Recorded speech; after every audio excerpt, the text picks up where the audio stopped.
Man ana man ana man ana laulakum. Bismillahirrahmanirrahim. Assalamualaikum warahmatullahi wabarakatuh.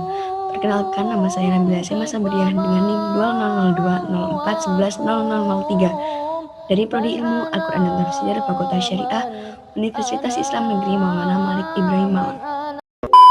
Di sini saya akan mempresentasikan hasil tugas mata kuliah Ulum Al-Hadis 1 dengan judul Ragam Metode Penulisan Hadis. Di sini saya akan menjelaskan beberapa ragam metode penulisan hadis yang tersebar luas di masyarakat Islam beserta contoh dari masing-masing ragam metode penulisan hadis tersebut. Ragam metode penulisan hadis tersebut antara lain yang pertama Al-Jami, yang kedua Al-Sunan, yang ketiga Al-Muwatta, yang keempat Al-Musannaf, yang kelima Al-Mustadrak, dan yang keenam Al-Mustakhraj. Yang pertama ada kelompok Al-Jami, kitab hadis yang berisikan tentang tema-tema pokok keagamaan. Paling tidak mencakup 8 bab utama mengenai akidah, hukum, perilaku tokoh agama, adab, tafsir, fitan, tanda-tanda hari kiamat, dan manaqib. Penelusuran hadis melalui kitab-kitab jami relatif mudah. Oleh karena sistematika isinya yang konkret, semua hadis yang berkaitan dengan soal-soal tertentu dimasukkan dalam satu tema. Nah, tema tersebut biasanya dinamakan sebagai nama atau sebagai judul bab. Misalnya tentang hari kiamat, misalnya judulnya hari kiamat. Nah, di dalamnya tersebut terdapat tema-tema yang mencakup tentang hari kiamat, apapun itu tanda-tandanya hari kiamat, atau seperti munculnya Dajjal bagaimana, munculnya Dabah, turunnya Nabi Isa, dan sebagainya. Di antara kitab-kitab jami yang terkenal adalah yang pertama, kitab Al-Jami Al-Sahih karya Imam Bukhari. Yang kedua, kitab Al-Jami Al-Sahih karya Imam Muslim. Dan yang ketiga, kitab Al-Jami karya Imam Tirmizi. Yang pertama, ada kitab Al-Jami Al-Sahih karya Imam Bukhari. Di kalangan ulama, kitab ini menempati posisi tertinggi dalam bidang hadis. Nah, posisi tersebut berkaitan dengan kualitas hadis yang dikandungnya. Salah satu ciri kitab Sahih Bukhari dari segi metodologinya adalah penamzul bab diambil dari potongan hadis yang terdapat di dalamnya. Nah, kitab ini berisikan tidak kurang dari 9.082 hadis. Yang kedua, kitab Al-Jami Al-Sahih karya Imam Muslim. Kitab Imam Muslim juga populer di kalangan umat Islam. Tetapi secara kualitasnya tersebut, kitab tersebut dipandang berada satu tingkat di bawah karya Imam Bukhari. Namun, kitab tersebut memiliki kelebihan lainnya yang tidak ditemukan dalam kitab Sahih.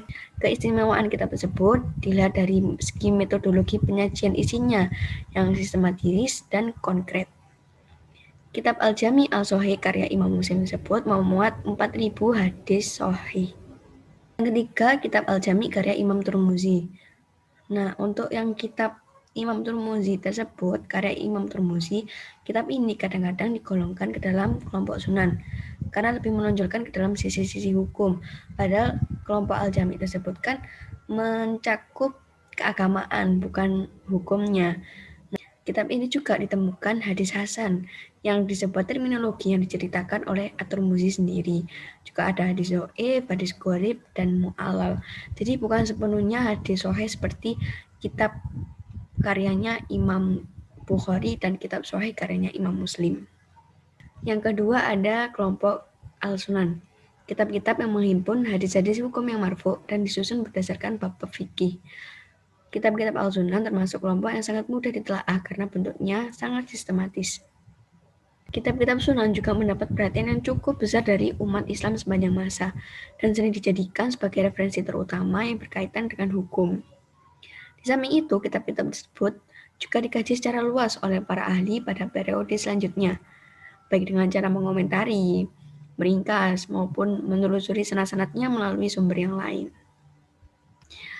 Kitab-kitab yang termasuk dalam kelompok Al-Sunan adalah yang pertama ada Sunan Nasai, yang kedua ada Sunan Ibnu Majah, yang ketiga ada Sunan Abi Daud.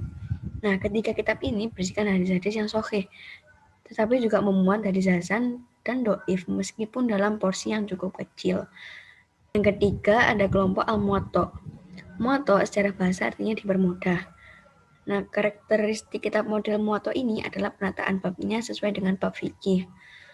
Hadis yang ditulis dalam kitab Al-Muwatta tersebut berupa hadis marfu, hadis mauquf, dan maqtu'. Artinya, isi dari kelompok Al-Muwatta ini berupa hadis Nabi, atharnya para sahabat dan tabi'in. Pengertian Muwatta ini sama persis dengan pengertian musonaf. Ada beberapa buku yang mengartikan Muwatta dan musonaf itu sama dan dijadikan satu, tetapi ada juga beberapa buku yang mengelompokkan Muwatta dan musonaf berbeda, mengartikannya secara berbeda. Kitab-kitab yang termasuk dalam kelompok Al-Muwatta adalah yang pertama, kitab Muwatta karya Imam Muhammad bin Abdurrahman yang dikenal dengan Ibnu Abi Dziyab. Yang kedua, kitab Muwatta karya Imam Abu Muhammad Abdullah bin Muhammad Al-Manusi. Yang ketiga, kitab Muwatta karya Imam Malik bin Anas. Yang keempat, ada kelompok Al-Musonaf. Kitab hadis yang disusun berdasarkan bab-bab fikih, akan tetapi mencakup hadis mauquf, maqtu' yang disatukan dengan hadis-hadis marfu. Kitab jenis ini tidak terlalu terkenal di kalangan masyarakat Islam dan jumlahnya pun relatif sedikit. Meskipun jumlahnya sedikit, namun tetap layak diperbincangkan dalam kapasitasnya sebagai khazanah intelektual umat Islam. Kitab-kitab yang termasuk dalam kelompok Al-Musonaf adalah yang pertama ada Al-Musonaf karya Abu Bakar Abdul Razak bin Hammam As-San'ani. Yang kedua ada Al-Musonaf karya Baqi bin Makhlad Al-Qurtubi. Yang ketiga ada Al-Musonaf karya Al-Lais bin Sa'ad.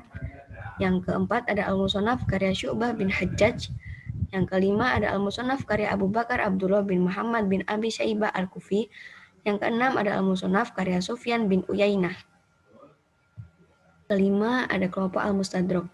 Kitab hadis yang disusun untuk mengakomodir hadis-hadis tertentu yang tidak dimuat dalam kitab-kitab hadis sebelumnya atau diabaikan karena dianggap rendah kualitasnya. Untuk contohnya, ada Al-Mustadrak karya Ala Al-Sahihaini karya Al-Hakim. Kitab Mustadrak karya Al-Hakim ini menyaring hadis-hadis tertentu yang tidak dimuat dalam dua kitab sahih tersebut, Bukhari dan Muslim, lalu meneliti sanad-sanadnya dari jalur yang lain. Biasanya oleh penulis dicarikan jajaran sanad lainnya sehingga hadis-hadis tersebut dapat disandingkan dengan hadis-hadis yang sudah ada.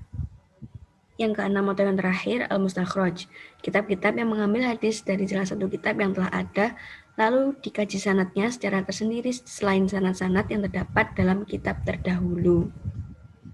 Biasanya kitab mustakhraj disusun untuk melihat sejauh mana kualitas hadis yang terdapat dalam kitab-kitab tertentu, yang selanjutnya oleh pengarang akan dicarikan jajaran sanadnya dengan metode takhrij, sehingga melahirkan karya sendiri yang tidak kurang orisinalnya.